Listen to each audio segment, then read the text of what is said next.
HP LaserJet Enterprise M607, M608, M60913A, 13, FF, 2100 sheet HCI tray paper jam.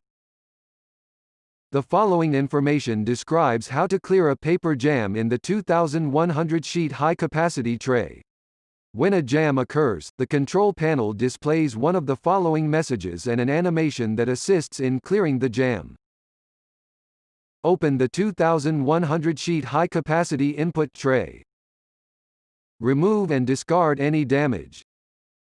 Remove the paper from the tray. If jammed paper is in the feed area, pull it down to remove it. Load full reams of paper into the HCI. The tray holds 2100 sheets of paper. Close the HCI door.